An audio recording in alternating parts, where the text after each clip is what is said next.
Hello, everyone. Happy Thanksgiving. This is Gilgamesh, and we're going to jump right into Isaiah chapter 2 today.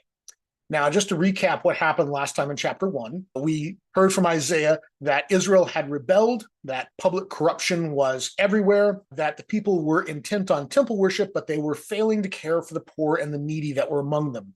He cautioned that destruction was coming. He mentioned that a remnant will remain, and that remnant will repent and build an ideal society. We're going to build on some of those ideas in today's episode. Chapter 2 covers 2 different poems, and we start out with a glorious vision of a future temple, and then a universalist message for all of mankind. Isaiah is going to promise us world peace, and then we're going to switch to the second poem, which is going to have a far more negative tone to it. It's going to talk about a coming day of the Lord, and we'll talk about what that means, that there will be judgment upon the powerful and the corrupt, and that the idols that the people are using will be abandoned. Moving right into it, I want to talk a little bit about the other prophets that are active in this time period. One of the most prominent ones, and we're just going to cover 3 here that are pretty well known. One of the most prominent ones in this period is Amos. Amos is just a bit older than Isaiah and seems to have ended his work during the reign of Uzziah. Well, Isaiah starts his work the year that Uzziah dies. So they just barely didn't overlap. The other one that we'll talk about is Hosea. Hosea lives in the northern kingdom of Israel, and he overlaps some with Isaiah's early years. He seems to have witnessed the fall of the northern kingdom in 722 BCE. So at least the first several dozen years of Isaiah's ministry, Hosea was also active, but he was in a different country. He was in the northern kingdom, and so it's unlikely that they really knew each other, but who's to say? The other one is Micah, and Micah has the strongest connection to Isaiah. Micah quotes Isaiah, including what we're going to read today in chapter 2, and he seems to have worked at the same time of Isaiah. He also witnessed the fall of the northern kingdom and the invasion of Judah by the armies of Assyria. Perhaps he was a disciple of Isaiah, or perhaps Isaiah was his disciple. He has this lengthy set of quotes from Isaiah, but perhaps Isaiah is quoting him. At any rate, we come to the second superscription in the book of Isaiah here. It says the word that Isaiah the son of Amos saw concerning Judah and Jerusalem. This is our second title to the book. It's generally believed that this was the start of the book at some earlier point, and then chapter 1 was added at a later point in the composition, sort of as a greatest hits.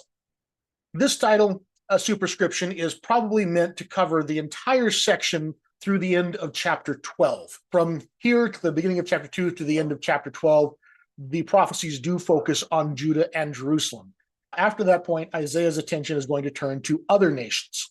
But we think that this superscription probably covers that section of the book. So moving into the text proper in chapter 2 here, verse 2, we come to this famous statement, "And it shall come to pass in the latter days that the mountain of the house of the Lord shall be established in the top of the mountains, and shall be lifted up above the hills, and all nations shall flow to it." The question here is, when is this referring to? For the most part, the Hebrew Bible does not deal much with the end of the world. The book of Daniel is a bit of an exception to that, but if you look at, say, the Torah or the historical books, the Samuels and Kings, the Chronicles, they all kind of look at the world as something that was set up long ago and is going to continue on forever. They don't generally talk about the world coming to some grand conclusion or some great reckoning or idyllic state at the end. This kind of thinking is known as apocalyptic thinking, and this is the early prototype of that kind of thinking that really hasn't been present in the Hebrew Bible up to this point. The idea that we're talking about some sort of an end time scenario. And so this is new, and it's introduced here by what we call the literary prophets. Some scholars would say that the latter days here simply refers to a later time, but still within historical time and not some sort of last days end time. And that's debatable. But a lot of the things that Isaiah talks about here seems like they are some sort of a final wrapping up stage for the world. We come here with the idea that the mountain of the house of the Lord is going to be established in the top of the mountains, that all the nations will flow to it. This is a very universalist message. In fact, the verb here for flow comes from the same root as river. And so you got this idea of people from nations, not just Israel, but nations all over the world, flowing like a river uphill to the mountain of the Lord, where this temple stands. And so this is a unique thing as well, that we're starting to see, the idea that the message is for more than just the house of Israel,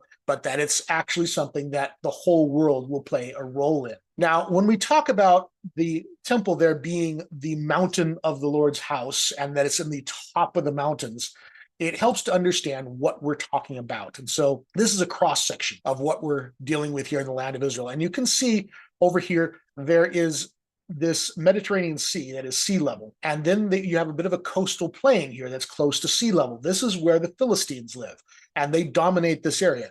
And then we come up to a higher shelf area, and then we climb upward till finally we get to the top of the mountains here, which is where Jerusalem is. The tribe of Judah dominates this hill country, as do Israelites in general. They love the hill country. That's where they make their settlements, and where the primary homeland for Judah is in these hills. The Philistines will dominate the plains, but the Israelites, the Judahites, will dominate this hill country. And you can see here that Jerusalem very much is the top of the world from their perspective, the top of the mountains. Now, as you look here and go east, if you want to go from Jerusalem down to Jericho, I recommend you have a good pair of roller skates because it's quite the trip downhill. And you go down quite a bit below sea level to come to where the Dead Sea is at this level down here. And this is also where Jericho is, down in this deep rift valley. And so there's quite a descent down from Jerusalem here. And then the Dead Sea, you can't sink in it. You can hop in it and do the backstroke right across over to Jordan if you'd like. And then you're going to have quite the climb to get up to the plateau up here in Jordan. And so there's this very deep valley that is there. And this is going to be somewhat prominent in Isaiah's imagery as well. And this is why I would like to make it clear what we're talking about here. The idea here that Jerusalem is the cosmic mountain, the top of the world, and all nations will flow to it. And many people shall come and say, "Come, let us go up to the mountain of the Lord, to the house of the God of Jacob, that he may teach us his ways, that we may walk in his paths. For out of Zion shall go forth the law and the word of the Lord from Jerusalem." You'll notice here that, again, it's very universalist. These are many peoples all over the earth, and they're going up to Jerusalem, to this temple that is in Jerusalem. And they're going to actually adopt the ways of the God of Israel, and they're going to follow those paths. And then we end it here with a nice little chiasm. And it's a simple two-element chiasm. We mentioned Zion, then we mentioned the law, then the word of the Lord, and then we mentioned Jerusalem. Nice little A-B-B-A pattern. And so this is the image here that the whole world will gather to Jerusalem and be instructed in these ways. Jerusalem then becomes sort of this imagined second Sinai, and God's teachings will go out from it. Now, the next portion here says that he shall judge between the nations, and he shall decide disputes for many peoples. So the problems of the world are going to come here to Jerusalem to be settled by God himself, that he will decide how to finally bring peace to all the various warring factions on the earth. It'll be impressive. And then the famous line here, "They shall beat their swords into plowshares and their spears into pruning hooks. Nation shall not lift up sword against nation, neither shall they learn war anymore." And then we end it here with a final coda of, "O house of Jacob, come, let us walk in the light of the Lord." And that ends our first. It's this very universalist message, and particularly this imagery that nations not lifting up swords against nation and beating swords into plowshares. God's teaching from Zion then is to have an effect of inaugurating a reign of universal peace. There's an imaginative boldness, or perhaps rather a courage of desperation in this vision, because Isaiah articulated it at a historical moment when continual warfare among the imperial powers was rampant throughout the land itself. Isaiah will see the fall of the northern kingdom. He'll see the greatest armies on earth march right up to the gates of his city. And at this time, he is envisioning an image of world peace. Now, this poem is quoted in Micah, as we mentioned. Micah chapter 4, verses 1 through 3 quote this poem in substantially the same way as it appears in Isaiah. Also, the prophet Yoel, though, took this very famous line about beating swords into plowshares, and he reversed it. In Yoel chapter 3, verse 10, We read, beat your plowshares into swords and your pruning hooks into spears. Let the weak say, I am strong. Now, we don't know which of these sayings came first, or perhaps the saying was existing in the society culturally independent of both Isaiah and Joel, and they just simply adopted it. One of them reversing it from what it was originally said. We don't know if Micah is quoting Isaiah, and we don't know if Isaiah is quoting Micah. I think the general consensus is that Micah is quoting Isaiah because this passage seems more specific to the things that he taught, but it could be the other way around. And we don't know if Joel got his saying directly from Isaiah or if it was a saying that was just popular in the culture, but there's an obvious connection there. This first poem is a collage of Zion themes that are repeated throughout all the different sections of Isaiah. Jerusalem is set up as a cosmic mountain at the center of the world. The temple is its epicenter, and there is a convergence of all nations upon Jerusalem. Now, this imagery has inspired artists all over. What you see here is the statue is at the United Nations, and it's a famous statue here of beating the sword into plowshares. The sketch over to the right there is from the Sankino books of the Bible. This is the Isaiah volume. They have this illustration on it, which I've been quite fond of, and I decided to include it here. It also has this imagery of beating the swords into plowshares, as well as blowing the shofar, and just some great imagery there of this idea of world peace. And you'll find on synagogues, which is the image on the left there, the National Cathedral in Washington, D.C., and also illustrations inside of old Bibles. You'll find artists that have depicted this idea of beating the swords into plowshares. It is very evocative, and it is represented through many forms of art. Now, we ended that poem with saying, O house of Jacob, come, let us walk in the light of the Lord.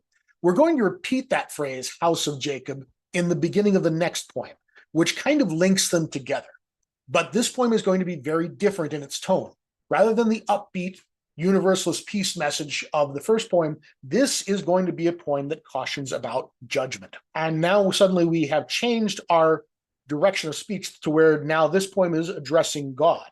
And it says, for you have rejected your people, the house of Jacob. So right after telling us walk in the light of the Lord, it now says that the Lord has rejected them. Why has he rejected them? Because they are filled from the east, and fortune tellers like the Philistines, and they strike hands with the children of foreigners. Well, the first part here, that they are filled from the east. The first thing to note is that the Philistines are to the west. And so perhaps this is saying that they have influence coming from the east and the west, with you are filled from the east and you have fortune tellers like the Philistines. But the Philistines are clearly to the west, not the east. What does it mean to be filled from the east? Not very clear, honestly. There is one thought among scholars that the word for east, if you were to change one letter of it, could be a word that means magic. And that would fit the context better, that they are filled with magic and fortune tellers like the Philistines. That would make a lot of sense, but we don't have any strong textual support for that. Then the last line of this is also difficult to translate. They strike hands with the children of foreigners. King James Version went with something like they please themselves with the children of foreigners. That's almost certainly wrong. But it comes from us not really knowing what to do with this verb here that's translated as strike hands. The Net Bible has a footnote on this and says the precise meaning of this word is uncertain. Some take this verb, which is shafach, to mean slap and supply the object of hands. They translate slap hands with foreigners, and it mentions the Hebrew and Aramaic lexicon of the Old Testament, which is one of the most respected lexicons, and say that this could be a reference to foreign alliances. But it's concerned that there's not the word hands in the verse. However, one of the things that you should note here is where it says children, the word here is yeladim. If you were to drop out one letter, you could change from yeled to yad, and it would become hands. They slap hands of foreigners rather than they strike hands with children of foreigners. And so it could be that that is what this last line is intended to say. The Net Bible actually went with, they have plenty of foreigners all around. That's a bit more of a stretch, in my opinion. But the sense of this verse seems to be that it is a complaint about the foreign influence on the Israelite nation or the Judahite nation, that they're getting influence possibly from the east, from the Philistines. They're making alliances perhaps with foreigners, or perhaps they are infiltrated with a lot of foreign immigrants, and they are adopting customs of the surrounding nations. That seems to be the sense of this as to why they are rejected, is they are adopting non-Israelite practices. His land is filled with silver and gold, and there is no end to his treasures. His land is filled with horses, and there is no end to his chariots. His land is filled with ungods. They bow down to the work of his hands, to what his fingers have made. So we have a threefold condemnation here of the people. It starts off with that they are filled with silver and gold. They have all this wealth. They are a wealthy people. And then we talk about that they are a military people. They have horses and chariots, that they have too much focus on wealth and military power. And then it condemns them because their land is full of ungods. The Hebrew word here is elil. It is a word that shows up several times in this chapter and several more times throughout the book of Isaiah. It means something powerless, a non-entity. Robert Alter translates it as ungods, and I like that. So that's what I did as well.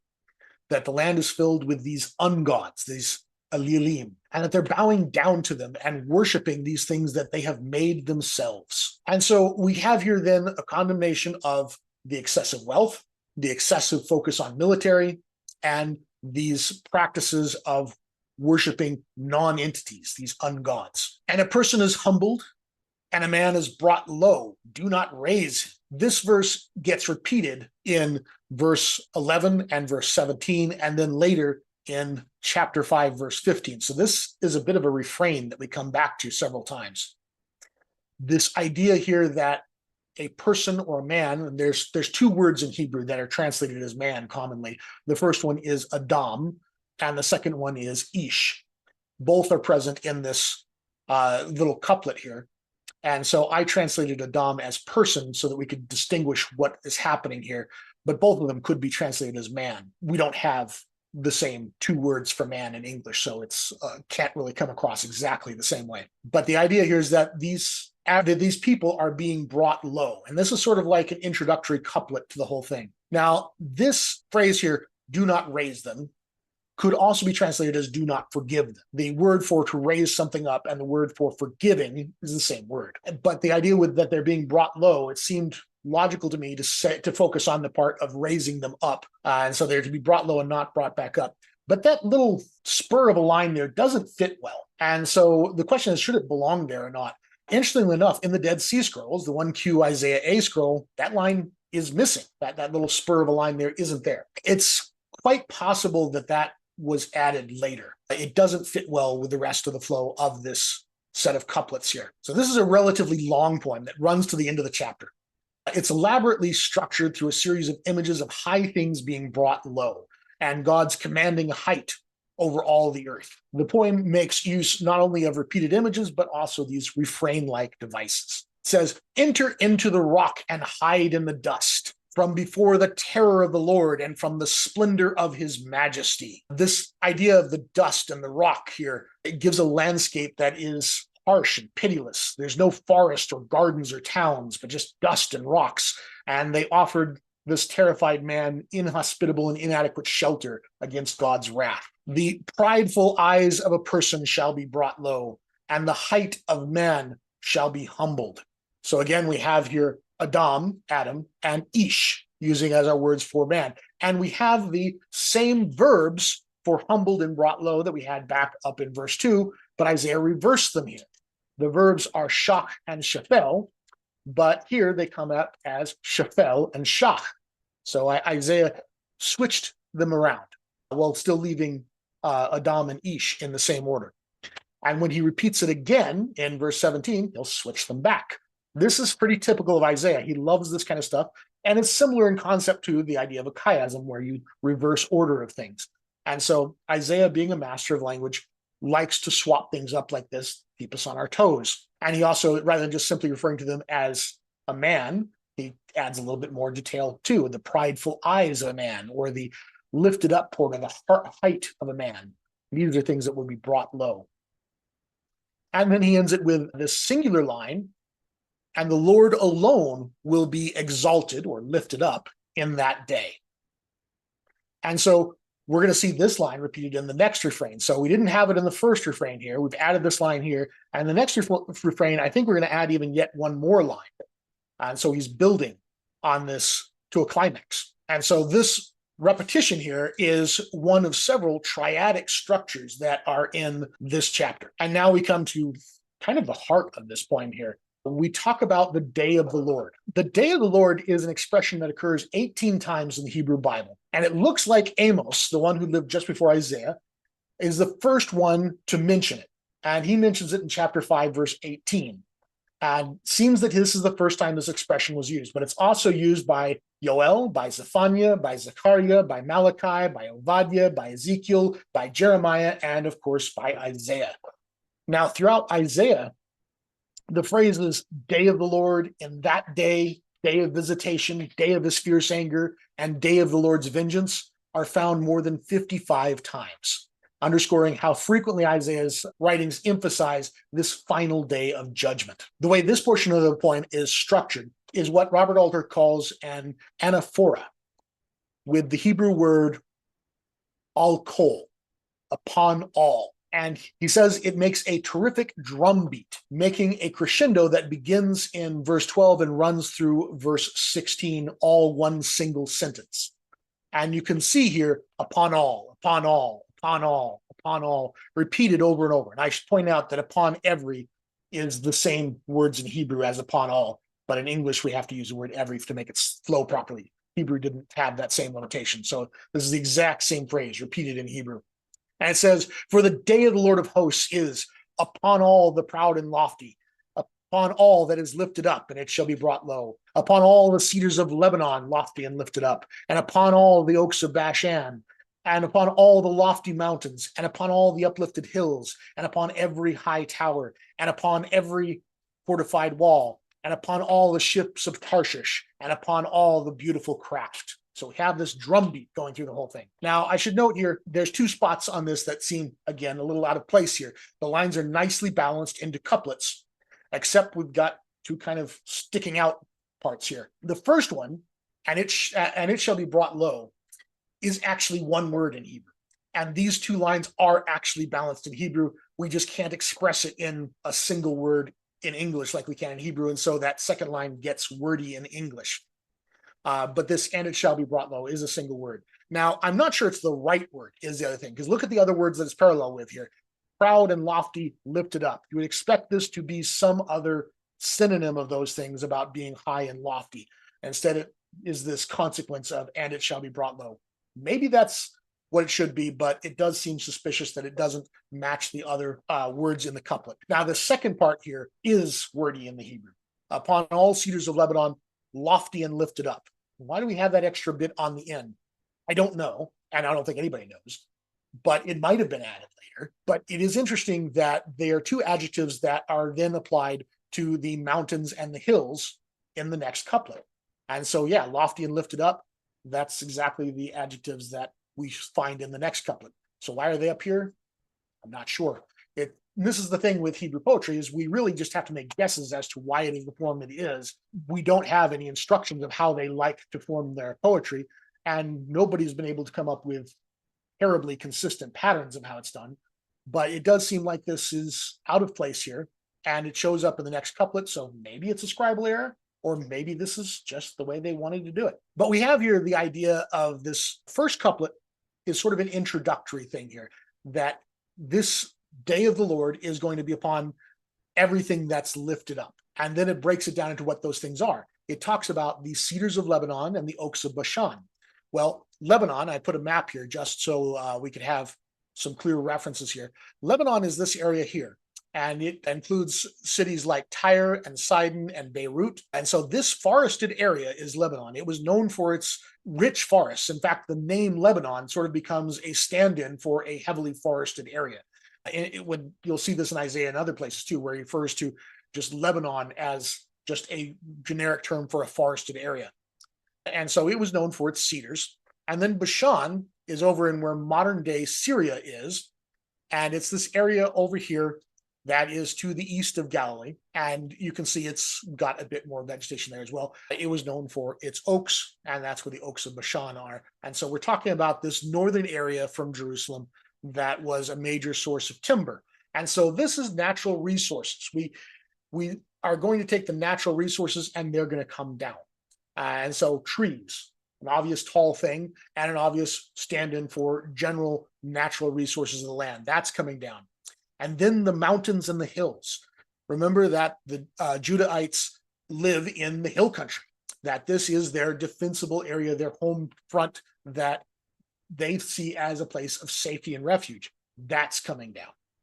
And then every high tower and every fortified wall. Well, now we're talking about military defenses. Towers and walls was how you defended cities back then. These military things that you trust in to protect your city, they're coming down. So the high towers and the fortified walls will be coming down. And then the ships of Tarshish and the beautiful craft. These represent trade. These represent economics.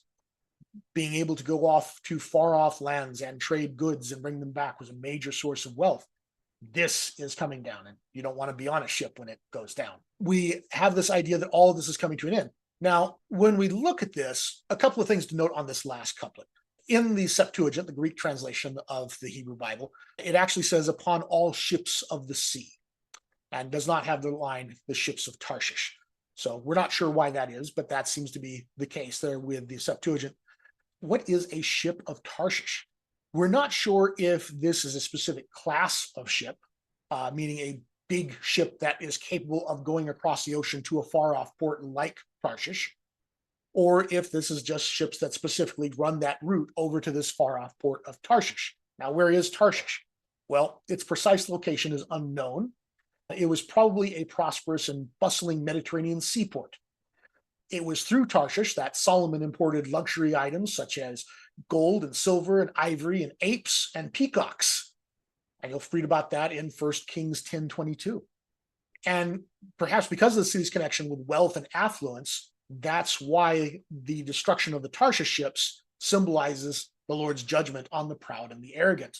Now, while we don't know where Tarshish is, more and more we are looking at it being somewhere in the far west of the Mediterranean, and the best proposed sites for it are actually Spain and Sardinia. But there is some mention in the book of Kings that Tarshish ships could be in the Red Sea as well. And so that's part of why we think maybe this is a class of ship rather than a ship that runs the specific route. It appears that this ship is one that represents commerce and trade, and that's coming to an end.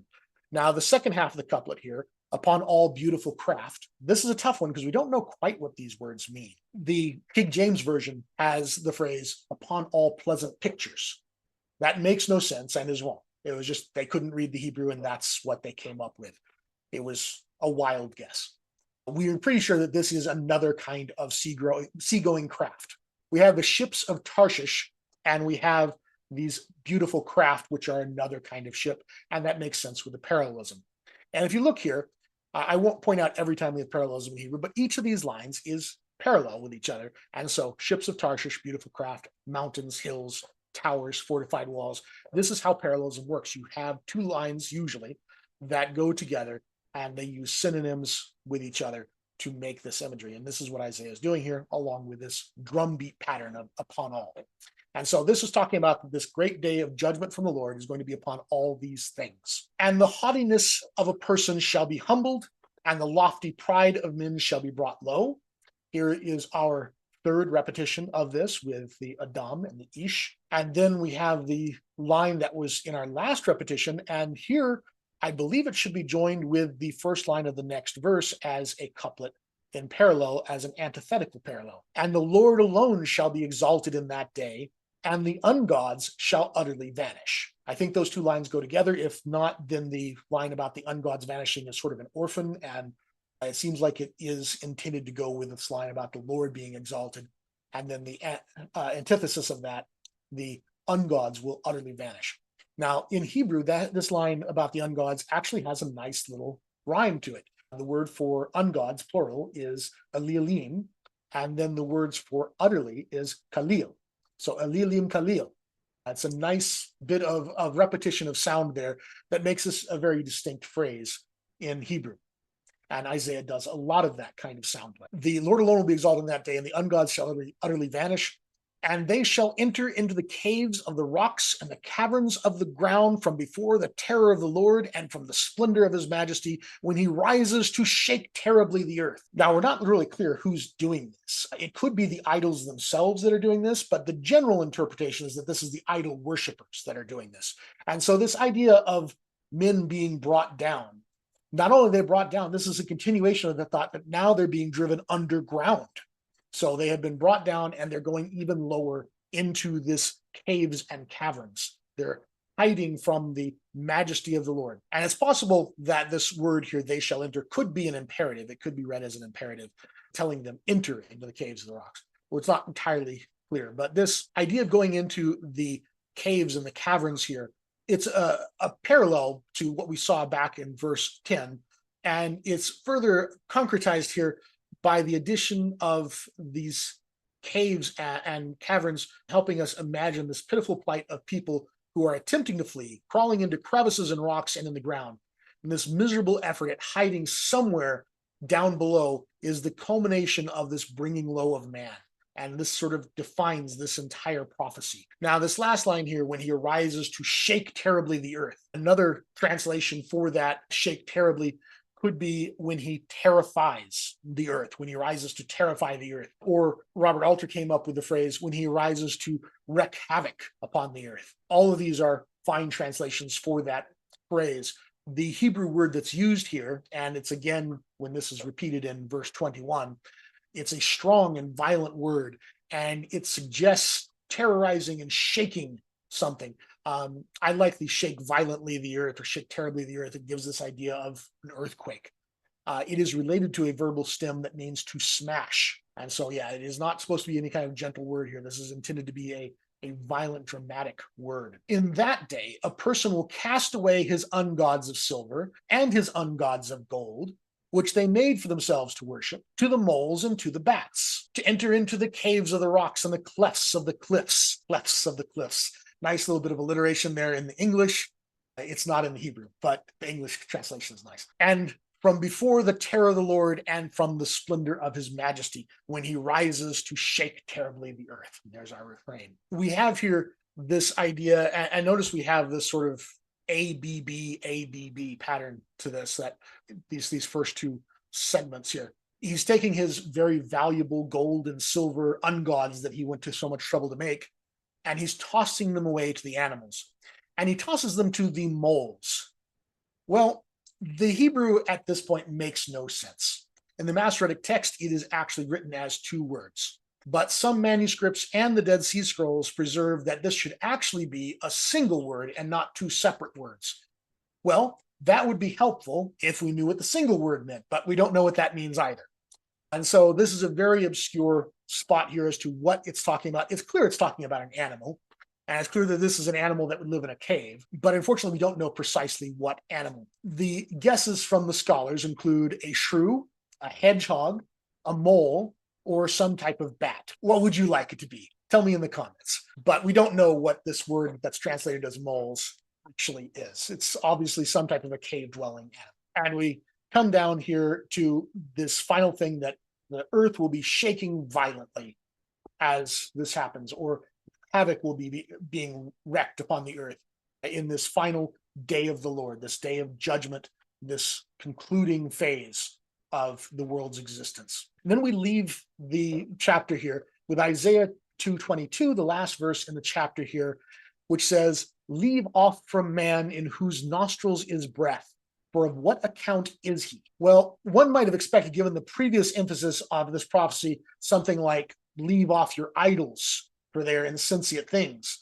This point, however, is that idolatry, worshiping what man makes with his own hands, is itself an expression of human arrogance. Man's assuming that he can lift himself high, like his towers and his battlements, through his own acts and his own artifacts.